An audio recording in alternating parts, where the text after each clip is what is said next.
Grace, peace, and mercy are yours from the triune God. Amen. Mortal, can these bones live?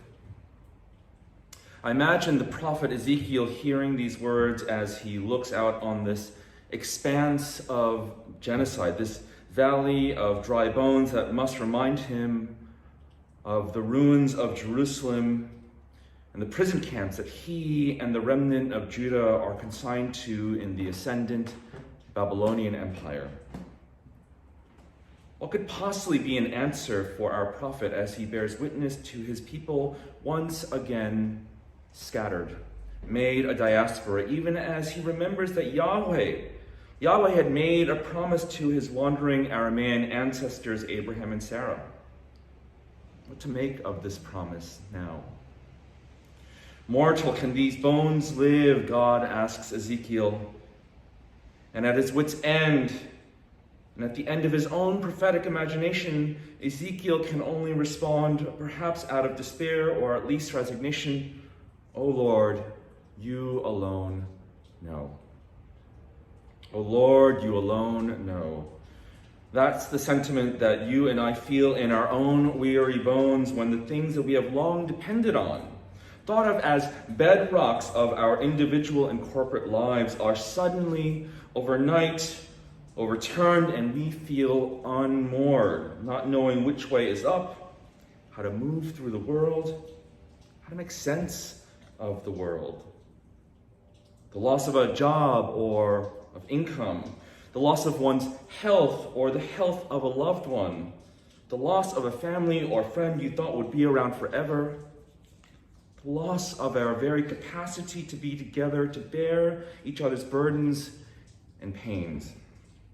On this fifth Sunday in Lent, you and I are deep in a wilderness experience beyond anything any of us could have possibly imagined. And if you're anything like me, you must feel as worn down and broken as a sack of desiccated bones. Lord, can we emerge from this crisis, and what will our world look like if and when we do? O Lord, you alone know. Our ancestors knew in their bones that in the final instance, this is all they had. Our psalmist sings, "I wait for the Lord, my soul waits for him, and his word is my hope. My soul waits for the Lord more than watchmen for the morning." More than watchmen for the morning. And I imagine that she sang this song out of experience that she shared with Ezekiel, that she shared with the grieving sisters, Mary and Martha, crying at the tomb of their brother Lazarus. An experience that you and I are experiencing in this great undoing of COVID-19 in 2020, almost 3,000 years after the song was first sung. We wait for God to show up. And sisters and brothers, the good news this morning is that in every scene of human sadness, when it feels like our very existence is in question, God shows up.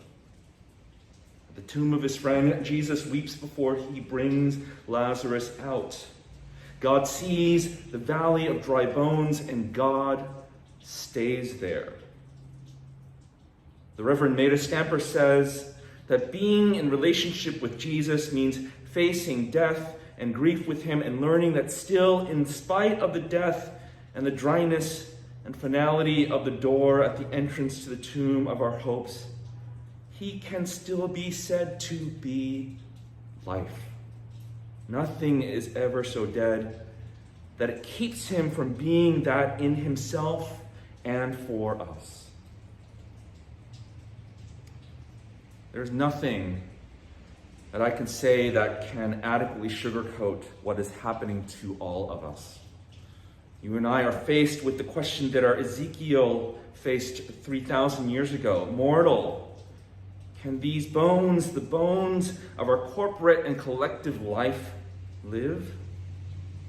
O Lord, you alone know. And so, on this last Sunday in Lent, as we journey through this most unique, most urgent wilderness journey that you and I have walked toward Jerusalem and Holy Week, I invite us to sing this song as our prayer. I wait for the Lord. My soul waits for him, and in his word is my hope. My soul waits for the Lord, more than watchmen for the morning, more than watchmen for the morning. Keep praying, keep walking, keep waiting.